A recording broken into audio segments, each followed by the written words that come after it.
Dead body کا جلائیں گے یا دفنائیں گے یا پارسیوں کی طرح کہیں اونچی جگہ پر رکھ دیں گے کہ کیلیں اور کوے آئیں اور کھا جائیں؟ کم سے کم ان کی غذا کا تو کام چلے نا. زمین میں دبا دیں گے تو مٹی ہو کے مٹی میں مل جائے گا، کسی کے کام ہی نہیں آ. بہرحال ان تین چیزوں کے مجموعے کا نام ہے مذہب، جبکہ دین کے اندر تین چیزیں مزید شامل ہو جاتی ہیں: سماجی نظام، معاشی نظام، سیاسی نظام. یہ تین جمع تین بن کر دین بنتا ہے. تو دین تو دو نہیں ہو سکتے. جمہوریت اور آمریت تو ساتھ ساتھ نہیں ہو سکتے. کیپٹلزم اور کمیونزم تو ساتھ ساتھ نہیں ہو سکتے. ڈیموکریسی اور ملوکیت تو ساتھ ساتھ نہیں ہو سکتے. اس اعتبار سے ایک مغلوب ہوگا، ایک غالب ہوگا. مغلوب مذہب بن جائے گا اور غالب دین ہوگا. آج دین جمہور غالب ہے. اور جو اقبال کا شعر ہے بڑا پیارا: بندگی میں گھٹ کے رہ جاتی ہے ایک جوئے کباب، اور آزادی میں بہرے بے قرار ہے زندگی. اگر دین آزاد ہے، غالب ہے، چھایا ہوا ہے تو وہ ہے اصل دین، ورنہ وہ سکڑ کر مذہب بن جائے گا. ہم 60 سال پہلے دین انگریز پر تھے نا. حاکم کون تھا؟ کوئی بادشاہ کو ملکہ بیٹھا ہوا یا بیٹھی ہوئی ہے انگلستان میں.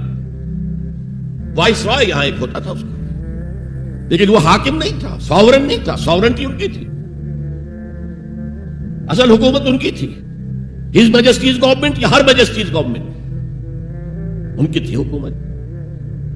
تو اس اعتبار سے دین کو غالب کرنا یہ بہت جان جوکھوں کا کام تھا. یہ نوٹ کر لیجئے آپ. دیکھیے تمام نبی اور رسول مبلغ بن کر آئے، داعی بن کر آئے، بشیر بن کر آئے، نذیر بن کر آئے، بشارت دینے والے کہ اللہ کے راستے پر آؤ گے فراح و ریحان و جنت نعیم. اور اگر انذار کرنے والے نذیر بن کر آئے، اگر غلط راستے پر جاؤ گے تو جہنم ہے. حضور بھی یا ایھا النبی انا ارسلناک شاہدا و مبشرا و نذیرا و داعیا الی اللہ باذنہ و سراجا منیرا. یہ جو 5 حیثیتیں ہیں یہ مشترک ہیں حضور میں اور تمام انبیاء میں. اگرچہ ہر حیثیت میں حضور کی اپنی شان ہے جس میں کوئی دوسرا نبی ان کے قریب نہیں آ سکے گا.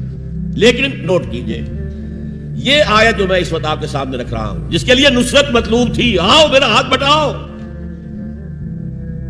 یہ قرآن میں 3 دفعہ آئی ہے محمد الرسول اللہ کے لیے اور کسی کے لیے نہیں آئی. ابراہیم کی نسبتیں دیکھیے، 3 نسبتیں ہیں کتنی اعلیٰ بلند. خلیل اللہ ہے، واتخذ اللہ ابراہیم خلیلا. ابو الانبیاء ہے، سینکڑوں رسول اور نبی ان کی اولاد میں آئے. حضرت اسحاق کی اولاد سے، وہ جو prophets of the Old Testament ہیں، ان کی کتابیں جو ہیں صحیفے ہیں دیکھیے. پھر حضرت اسماعیل کے اولاد میں حضرت محمد صلی اللہ علیہ وسلم، مدیان کی اولاد میں حضرت شعیب. یہ بہت کم لوگوں کو معلوم ہے کہ حضرت ابراہیم کی ایک تیسری زوجہ بھی تھی، ہاجرہ، جو مصر کے بادشاہ کی بیٹی تھی، جو کنیز کے طور پر مصر کے بادشاہ نے پیش کی. ان سے اللہ نے بیٹا دیا اسماعیل. سارا جو حضرت ابراہیم کے اپنے خاندان سے تھی، کیونکہ بانجھ تھی، ساری عمر اولاد نہیں ہوئی، بڑھاپے میں اللہ نے اسحاق عطا کر دیا.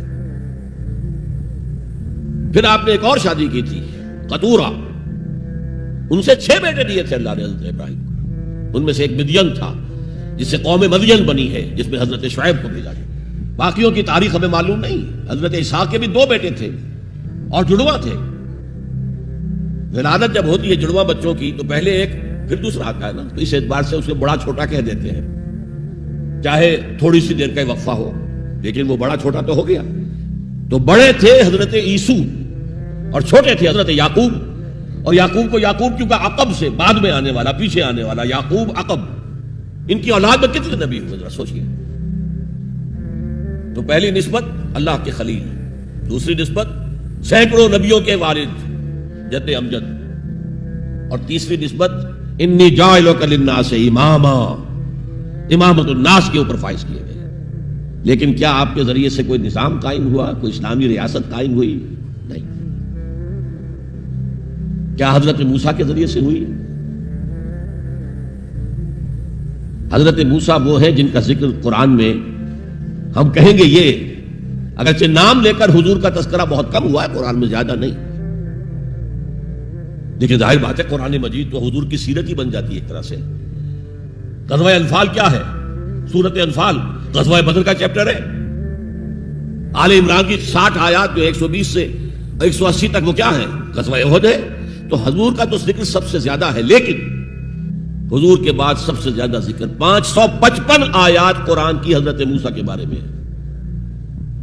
6500 کل آیات ہیں، ان میں سے 555 1/13th part of Quran consists of تذکرہ of حضرت موسیٰ علیہ السلام. ان کے ذریعے حکومت قائم ہوئی. آ گئے تھے قریب 6 لاکھ بنی اسرائیل کو لے کر نکلے تھے مصر سے. ہجرت کے بعد آتا قتال کا مرحلہ، جنگ کا مرحلہ، جیسے حضور کی سیرت مطہرہ میں ہجرت کے بعد غزوہ بدر، بلکہ اس سے پہلے 8 مہمیں جو آپ نے بھیجی تو ایک علیحدہ ایشو ہے.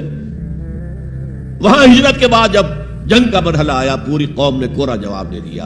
فَذَهَبْ أَنْتَ وَرَبُّكَ فَقَاتِلَا إِنَّا هَاهُنَا قَاعِدُونَ. جاؤ موسیٰ تم اور تمہارا رب جاؤ اور پہلے فلسطین میں جو آباد ہے انہیں نکال کے باہر کر دو، پھر ہم داخل ہوں گے، ورنہ ہم تو یہاں بیٹھے ہیں. زمین جنبت نہ جنبت گل محمد. اس پر وہ پروسیس وہیں رک گیا. جبکہ حضور کو اللہ نے وہ صحابہ دیے. غزوہ بدر سے پہلے ایک مشورہ کیا حضور نے صحابہ سے.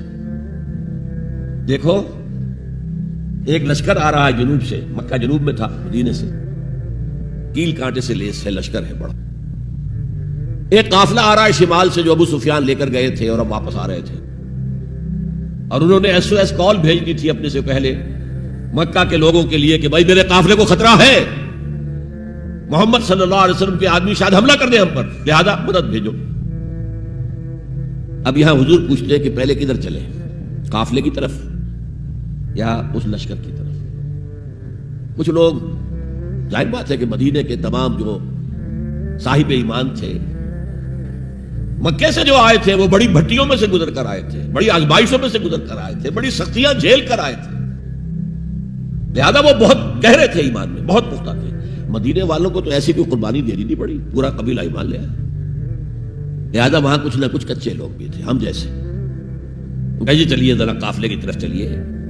30 یا 50 آدمی سنا ہے کہ ان کے ساتھ ہیں محافظ، اور مال بہت ہے، ہمیں بہت مال مل جائے گا، اور نمبر 2 یہ کہ ہمارے پاس تو ہتھیار بھی نہیں ہے، ہم ان کے ہتھیار تو لے لیں گے کم سے کم، پھر لشکر سے لڑیں گے. اللہ کا فیصلہ کچھ اور تھا. اب آپ لوگوں سے کہہ رہے ہیں مجھے مشورہ دو، مجھے مشورہ دو، مجھے مشورہ دو. ابو بکر صدیق کھڑے ہو کر تقریر کر رہے ہیں، حضور جو آپ کا حکم ہم حاضر ہیں، آپ فرمائیے. حضرت عمر نے تقریر کی، آپ فرمائیے جو آپ کا حکم ہو ہم حاضر ہیں. حضرت مقداد ابن الاسود کھڑے ہوئے رضی اللہ تعالی عنہ، حضور ہمیں موسیٰ کے ساتھیوں پر قیاس نہ کیجئے جنہوں نے کہہ دیا تھا فَذْهَبْ أَنْتَ وَرَبُّكَ فَقَاتِلَا إِنَّا هَاهُنَا قَاعِدُونَ. ہم موسیٰ کے ساتھی نہیں ہیں، محمد کے صحابی ہیں صلی اللہ علیہ وسلم. جو آپ کا ارادہ ہو بسم اللہ کیجئے.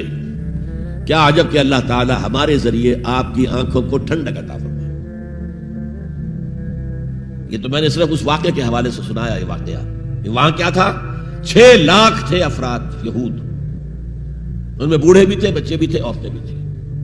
تو 1 لاکھ تو ہوں گے جنگ کرنے کے قابل، اور نیچے آ جائیے 50,000 تو ہوں گے، 12 میں 1 تو ہوگا. پورا جواب. صرف 2 آدمی نکلے، یوشع ابن نون اور کالب بن یفنہ. یوشع تو پھر بعد میں حضرت موسیٰ کے جانشین بھی ہوئے اور نبی ہوئے، جوشوا کہتے ہیں بائبل میں ان کو، لیکن یوشع ابن نون 2 آدمی. اب جنگ کیسے ہوئی؟ لہذا پروسیس وہی رک گیا. حضرت موسیٰ علیہ السلام کے ہاتھوں کو اسلامی حکومت، اسلامی ریاست قائم نہیں ہو سکی. حضرت عیسیٰ کا تو سوال ہی نہیں. 3 سال آپ نے دعوت دی ہے اور یہودی علماء جو ہیں جان کے ان کے دشمن بن گئے. انہیں سب سے پہلے تو ولد الزنا کہا گیا، حضرت مریم پر تہمت لگائی گئی زنا کی، اور پھر یہ کہ ان کو جادوگر کہا گیا. یہ معجزے کیا دکھا رہا ہے؟ یہ تو شیطان بعلزبول جو ہے اس کی مدد سے دکھا رہا ہے. یہ سارے شعبے ہیں، جادو ہے، اور جادو کفر ہے، لہذا یہ کافر ہو گیا، مرتد ہو گیا، ایسے سوری چڑھا دو. تو نظام کیا قائم ہونا تھا، ریاست کیا قائم ہونی تھی؟ عیسائیوں کے مطابق، یہودیوں کے مطابق تو سوری چڑھ گئے. عیسائیوں کے مطابق ہے کہ بعد میں اتار لیا گیا اور ایک جگہ رکھا گیا تو وہاں پھر زندہ ہو کر پھر آسمان پر اٹھ گئے. اور ہمارا جو قرآن مجید نے جو ہمیں بتایا اور جس کی کچھ تفصیل ہمیں انجیل برنباس میں ملتی ہے وہ یہ ہے کہ وہ نہیں، وہ تو پہلے ہی آسمان پر اٹھا لیے گئے تھے، گرفتار ہوئے ہی نہیں. جس ان کے حواری نے غداری کی تھی، یوڈاس اسکریوٹ، اس کو اللہ تعالیٰ نے اس کی شکل کو ولیکن شبہ لہم مشابہ بنا دیا حضرت عیسیٰ علیہ السلام کی شکل کے. وہی بدبخت گرفتار ہوا اور کیفر کردار کو پہنچا سولی پر چڑھا جسے چڑھنا ہی چاہیے تھا. غداری کی تھی. بہرحال میں کہہ رہا تھا کہ یہ کام انذار، تبشیر، واعظ، نصیحت، تعلیم، تبلیغ، تربیت، تزکیہ، یہ سب رسولوں نے کیا اور حضور نے بھی کیا. لیکن یہ معاملہ صرف محمد کے لیے ہے صلی اللہ علیہ وسلم، اور 3 دفعہ آیا ہے. کسی اور نبی اور رسول کے لیے 1 دفعہ بھی نہیں آیا کہ ان کا فرض منصبی ہے دین کو غالب کرنا. صرف تبلیغ نہیں، غالب کرو. یہ تھا وہ مشن جس میں آپ کو نصرت درکار تھی. فالذین آمنوا بہ وعزروہ ونصروہ، مدد کریں ان کی. وہ مدد کس کام میں تھی؟ دین کو غالب کرنے کی. اسی لیے آتا ہے نا سورہ صف کے آخر میں، یا ایھا الذین آمنوا کونوا انصار اللہ، اے ایمان والو اللہ کے مددگار بنو. کما قال عیسی ابن مریم للحواریین من انصاری اللہ. جیسے کہ دیکھو 600 برس قبل حضرت مسیح اور حضور کے درمیان 600 برس کا فاصلہ ہے. جیسے کہ 600 برس قبل ہمارے بندے عیسیٰ نے کہا تھا حواریین سے کون ہے میرے مددگار اللہ کے راستے میں، اور حواریین نے کہا تھا نحن انصار اللہ. قال الحواریون نحن انصار اللہ. تو یہ اللہ کی مدد اور اللہ کے رسول کی مدد. من انصاری الی اللہ، کون ہے میرا مددگار اللہ کے راستے میں. یہ ہے تیسری بات. یعنی کون ہے وہ لوگ جو اصل میں متبع محمد ہیں صلی اللہ علیہ وسلم. الذین یتبعون الرسول النبی الامی، ان کی شان کیا ہوگی؟ فالذین آمنوا بہ وعزروہ ونصروہ. اور چوتھی بات واتبعوا النور الذی انزل معہ، اور جو پیروی کریں گے، وہی اتباع کا لفظ چلا آ رہا ہے، اتباع اتباع اتباع. وہ اتباع کریں گے اس نور کا جو ان کے ساتھ نازل کیا جائے گا، یعنی یہ قرآن حکیم. فَأُولَٰئِكَ هُمُ الْمُفْلِحُونَ، تو وہ ہوں گے مددگار، وہ ہوں گے کامیاب ہونے والے، مفلحون میں سے ہوں گے. اللہم ربنا اجعلنا منہم، اللہ تعالی ہمیں ان میں شامل کرے. اب تھوڑا سا خاکہ میں آپ کے سامنے رکھنا چاہتا ہوں. حضور نے یہ کام کیسے کیا جو کسی اور نبی سے نہیں ہو سکا؟ صرف ایک نبی سے، ایک رسول سے ہوا. نظام قائم کرنا، حکومت اللہ کی قائم کر دینا. جیسے کہ شاید آپ کو معلوم ہو کہ انجیل میں جو دعا ہے لارڈز پریئر کہلاتی ہے. جیسے ہمارے ہاں سورہ فاتحہ ہے، ایسا ہی مقام ہے لارڈز پریئر کا عیسائیوں کے. اس میں کیا الفاظ ہیں؟ Thy kingdom come, Thy will be done on earth as it is in heavens. اے اللہ، اے رب، تیری حکومت آئے، حکومت الہیہ قائم ہو جائے، تیری حکومت آئے. اسی کو حضرت مسیح کہتے رہے کنگڈم آف ہیون اور ارتھ، آسمانی بادشاہت زمین پر قائم ہو جائے. Thy kingdom come, Thy will be done on earth as it is in heavens. تیری مرضی جیسے آسمانوں میں پوری ہو رہی ہے، سارے سیارے، سارے ستارے، ساری گیلیکسیز، پوری کائنات جس طرح تیرے حکم کے پابند ہے، اے رب ایسے ہی تیری مرضی زمین پر بھی پوری. یہ کام جو ہے بڑا جان جوکھوں کا کام ہے. تبلیغ میں، تعلیم میں محنت ہوتی ہے، مشقت ہوتی ہے، وقت لگتا ہے، اس میں کوئی شک نہیں. لیکن محض تبلیغ، محض تعلیم، محض تربیت، محض تزکیہ، یہ محمد رسول اللہ کا طریقہ نہیں ہے. برا نہ مانیے، میری بات پر غور کیجیے گا. محمد رسول اللہ کا طریقہ کیا تھا؟ دعوت دو قرآن کے ذریعے، انذار کرو قرآن کے ذریعے، بشارت دو قرآن کے ذریعے. فإنما يسرناه بلسانك لتبشر به المتقين وتنذر به قوما لدا. اے نبی، ہم نے اس قرآن کو آپ کی زبان میں آسان کر دیا ہے. وَلَقَدْ يَسَّرْنَا الْقُرْآنَ لِلذِّكْرِ فَهَلْ مِن مُدَّكِرٍ. 4 دفعہ آیا ہے سورہ قمر میں. ہم نے قرآن کو نصیحت اخذ کرنے کے لیے بہت آسان کر دیا ہے. تو ہے کوئی جو نصیحت کا طالب ہو؟ دعوت ہو، تذکیر ہو. فذکر بالقرآن من یخاف وعید. پہلا کام حضور کا یہ تھا، قرآن کے ذریعے سے لوگوں کو اللہ کی طرف بلانا. یہ دعوت. تبلیغ کسے کہتے ہیں؟ To reach out to someone, to convey to him some message. یہ تبلیغ ہے. اور اس کو کھینچ کر لے آنا اللہ کے راستے کی طرف، یہ دعوت ہے. ومن احسن قولا ممن دعا الی اللہ وعمل صالحا. وقال اننی من المسلمین. اس شخص سے اچھی بات کس کی ہوگی جو اللہ کی طرف بلائے اور اچھے عمل کرتا ہو. یہ نہ ہو کہ وہ دوسروں کو تو نصیحت اور خود میاں فضیحت یہ نہیں، اور کہے کہ میں بھی عام مسلمان ہوں، میں تم پر کوئی فوقیت کا دعویٰ نہیں کر رہا، میں کوئی آسمان سے نہیں اترا ہوں، میں بھی عام مسلمانوں میں سے ہوں. اننی من المسلمین. تو قرآن کے ذریعے تذکیر، قرآن کے ذریعے نصیحت. یا ایھا الناس قد جاءتکم موعظۃ من ربکم وشفاء لما فی الصدور. یہی ہے موعظہ، نصیحت، اور یہی ہے شفاء لما فی الصدور. دلوں میں جو روگ ہیں ان کا علاج یہ ہے. وہدی ورحمۃ للمؤمنین. تو حضور کا طریقہ پہلا کیا تھا؟ قرآن کو عام کرو. جہاں آپ گئے قرآن سنایا. آپ کے کوئی خطبات ہمیں نہیں ملتے.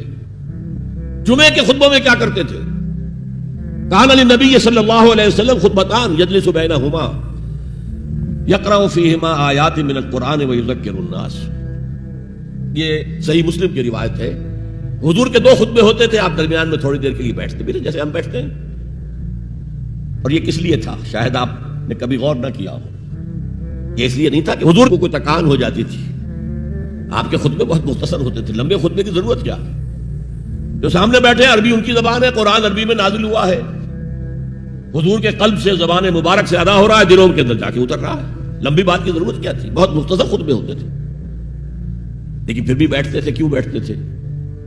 یہ علامت تھی اس بات کی کہ یہ خطبہ جو ہے یہ ظہر کی 2 رکعتوں کا قائم مقام ہے. ظہر کی 4 رکعتیں فرض اور جمعے میں رہ گئی 2. بقیہ 2 کے قائم مقام یہ 2 خطبے ہیں. لیکن خطبوں میں کرتے کیا تھے؟ یقرأ آیات من القرآن. قرآن کی آیات پڑھ کے لوگوں کو سناتے تھے. ویذکر الناس، اور اسی کے حوالے سے نصیحت کرتے تھے. بس اللہ خیر.